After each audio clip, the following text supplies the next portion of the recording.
Deal ઉપર તમારું સ્વાગત છે। આજે જોઈ શકો તમે 2019ના મોડલની power steering Bolero pickup maxi truck plus. Front સાઈડથી તમે ગાડી જોઈ શકો, એક નંબર ગાડીની કન્ડિશન જોવા મળશે અને ગાડીની અંદર કેરિયર બોડી આપણે પીટી પેક નવી તમને જોવા મળી જશે। રાઈટ સાઈડથી તમે ગાડીની કન્ડિશન જોઈ શકો, એક નંબર તમને ગાડીની કન્ડિશન જોવા મળશે।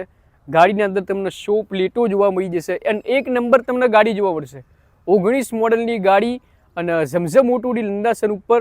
આનો અગર તમે ભાવ જાણવા માંગતો હોય તો આપણું જે નંબર શું થઈ રહ્યો તે નંબર ઉપર તમે કોલ કરીને આ ગાડીનો તમે ભાવ પણ જાણી શકો અને તમારે કોઈ બીજી ડિટેલ જાણવી હોય તો કોઈ બીજી ડિટેલ બી તમે જાણી શકો। આ ગાડીનું તમે અંદરથી ઇન્ટિરિયર જોઈ શકો અને આ ગાડી 1 લાખ આસપાસ કિલોમીટર ગાડી ચાલેલી છે, પણ ગાડીની કન્ડિશન તમને એકદમ સારા કન્ડિશનની ગાડી જોવા મળી જશે। બેક સાઈડથી તમે ગાડીની કન્ડિશન જોઈ શકો, આપણો બોડી જે છે પેટી પેક આપણે તમને નવી ગાડીની પેટી પેક બોડી તમને નાખેલી જોવા મળી જશે।